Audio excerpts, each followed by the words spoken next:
Welcome to our channel, The Book Digest. Today we're diving deep into a concept that challenges everything we thought we knew about success. What if the real reason you become successful isn't just to enjoy more, but to give more? We all dream of building a better life, imagining a future with abundant money, freedom, and comfort. But what happens when that day finally arrives?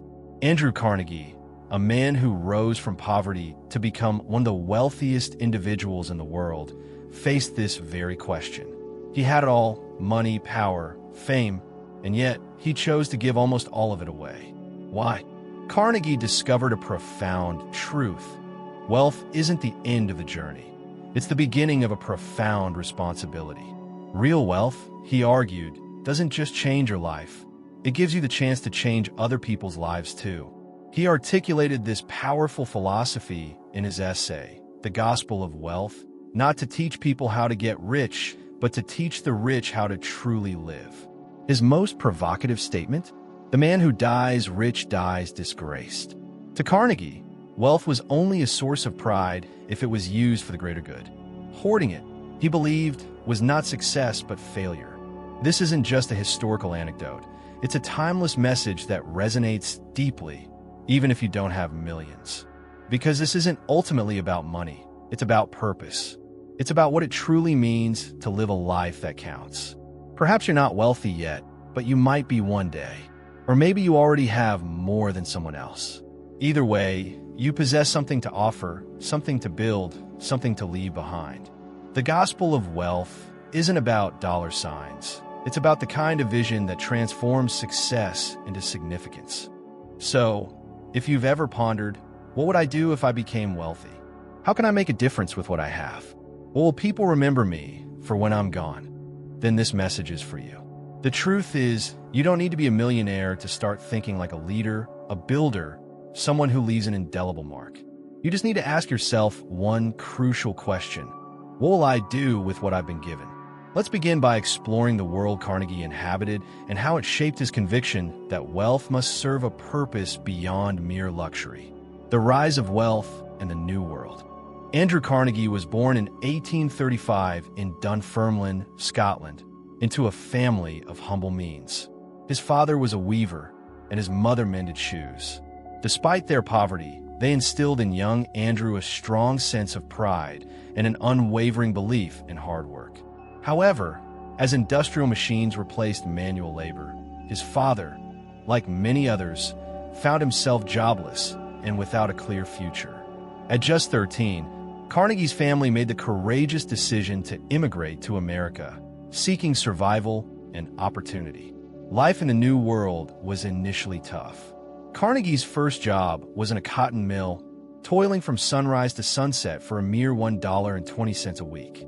Even as a small boy, he bore the heavy weight of poverty.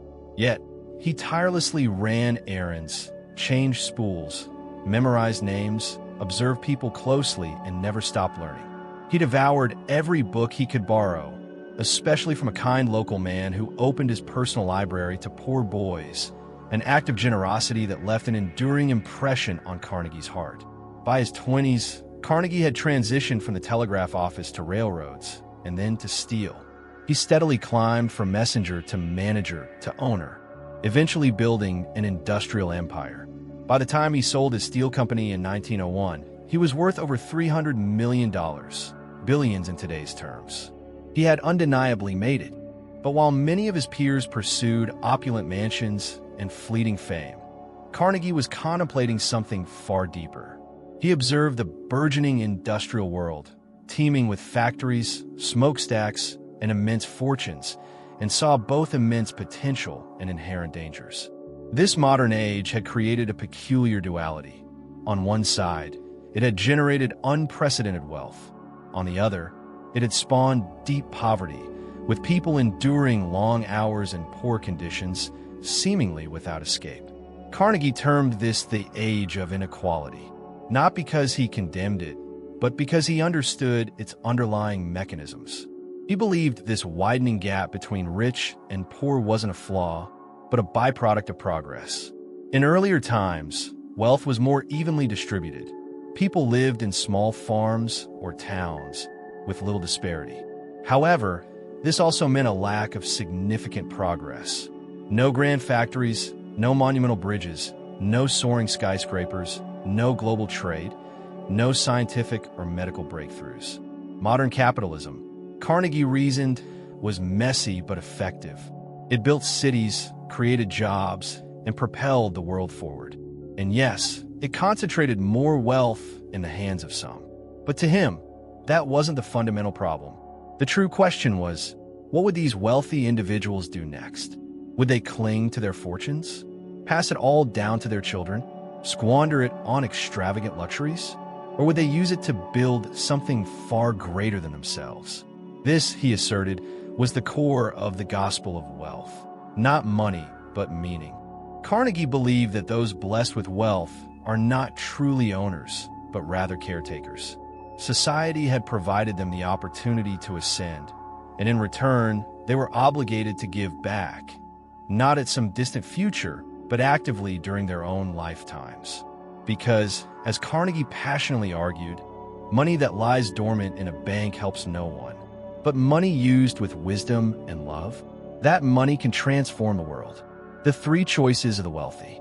As Carnegie surveyed the world, he recognized a crucial insight. It's not wealth itself that's dangerous, but rather the choices people make with it. When someone becomes rich, whether through enterprise, inheritance, or sheer hard work, they face a critical decision. Carnegie identified three primary ways wealth is typically used, and only one, he declared, was truly honorable. Let's examine each. 1. Leaving wealth to your children. This is the most common path, with many believing their fortunes should be bequeathed to their offspring. While seemingly loving and generous, Carnegie saw the inherent peril. He witnessed families fractured by wealth, children who had never earned a dime suddenly inheriting vast sums. Some lost their way, others squandered it, and many became lazy, dependent, or even resentful. Carnegie warned that excessive inheritance could strip children of their drive, discipline, and sense of purpose. He wasn't advocating against helping family, but he cautioned against spoiling them, urging that children be allowed to forge their own path and develop their own strength. 2. Donating money after death. Another popular choice involves wealthy individuals pledging to donate their money only after their passing, often through wills or posthumous funds. While this appears generous, Carnegie saw it as a missed opportunity. He challenged, why wait? Why not give while you're alive, when you can witness the impact, address problems, and guide your gift towards tangible results? He famously wrote, "The man who waits to give until he is dead is selfish.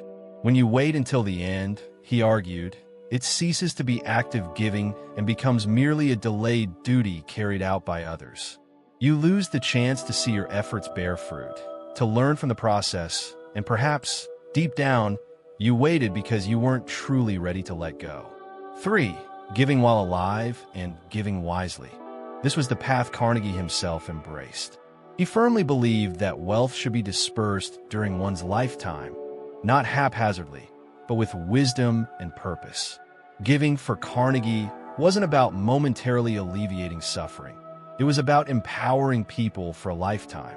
As he often stated, the best gift is not charity, it's opportunity.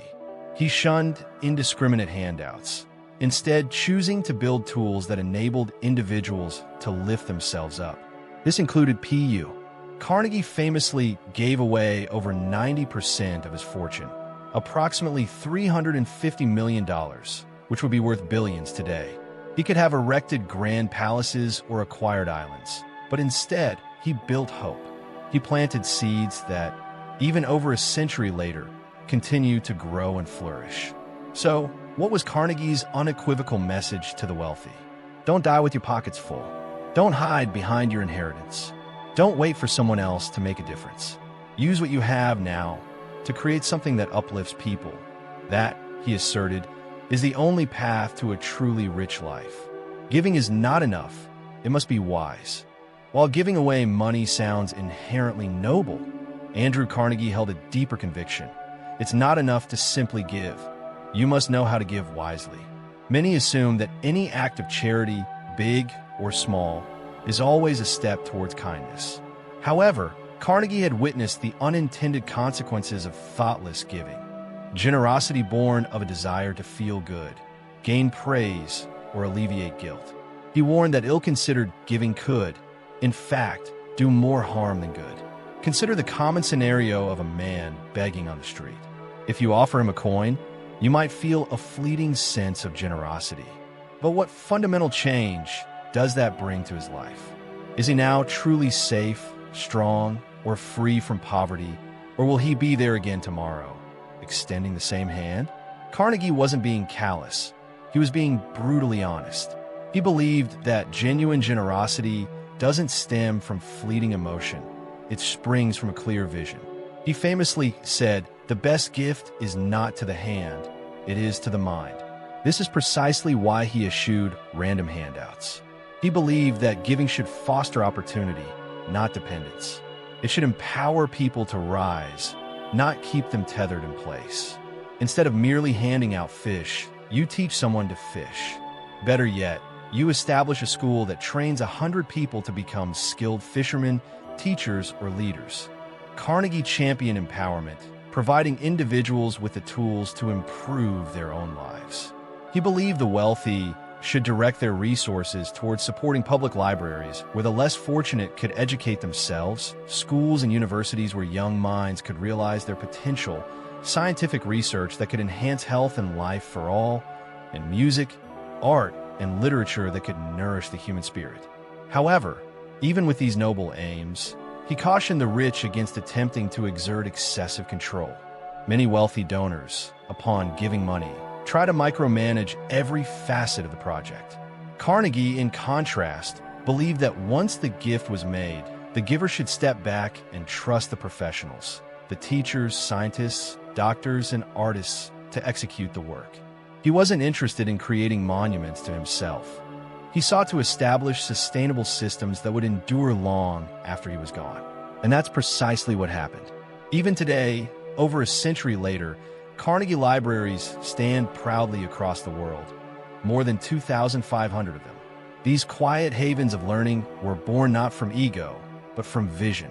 He also founded enduring institutions like Carnegie Mellon University, the Carnegie Foundation, and the Carnegie Endowment for International Peace, each meticulously built and continuing to shape lives today. So, what invaluable lesson can we glean from this? That true giving isn't about being seen. It's about making a lasting impact. That real generosity lies not just in the gift itself, but in its outcome. And that the greatest act of kindness isn't to temporarily ease someone's pain, but to equip them with the strength to rise for a lifetime. The man who dies rich dies disgraced. This is the line that sent shockwaves through the world. The man who dies rich dies disgraced. At first glance, it sounds perplexing, even offensive, in a society where people dedicate their lives to earning, saving, and accumulating wealth. How could dying rich possibly be construed as a failure? But Andrew Carnegie meant every word. To him, wealth was never intended to remain locked away in bank accounts. It wasn't a trophy to be admired or a fortress to retreat behind. It was a tool, a responsibility, a test of character. Carnegie firmly believed that if you possess the power to help others throughout your life and chose not to, then you had squandered the most profound opportunity of all. He viewed the rich not as ultimate owners of money, but as temporary stewards.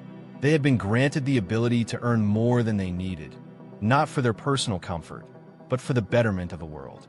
Therefore, when someone passed away with millions still untouched, unaffected by the world, untouched by kindness, Carnegie saw it as a profound tragedy. That money could have transformed lives, built schools, cured diseases, educated children, nourished minds, and inspired hope.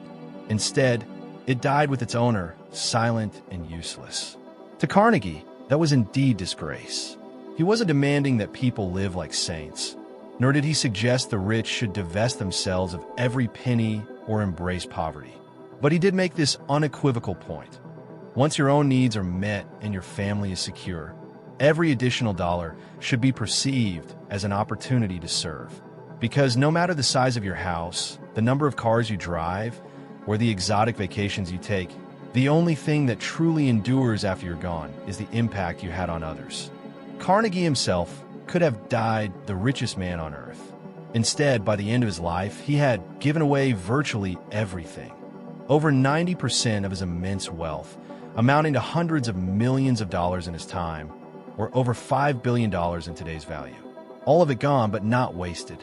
Instead, it was transformed into libraries, universities, foundations, peace organizations, and opportunities that continue to exist and thrive today. He powerfully demonstrated that you don't need to die rich to live rich. His actions were more than just generous. They were revolutionary.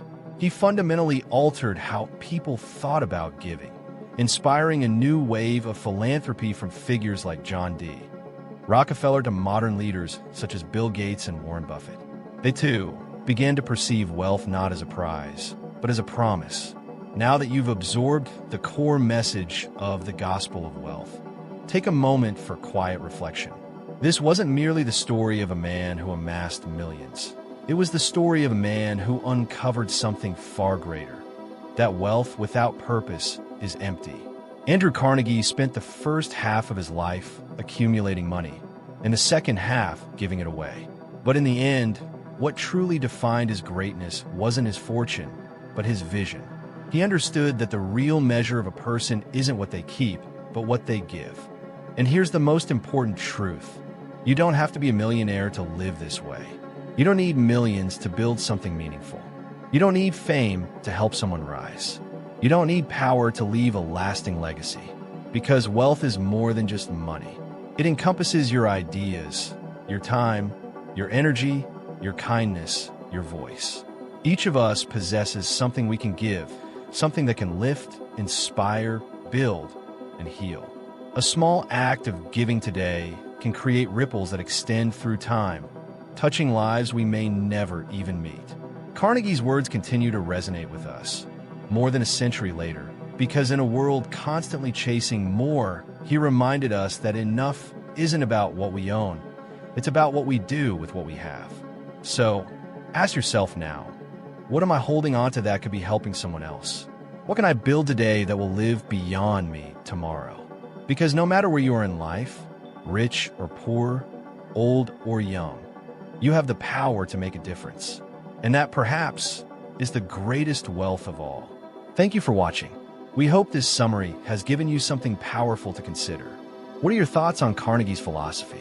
Let us know in the comments below, and don't forget to like this video and subscribe to the Book Digest for more insightful summaries.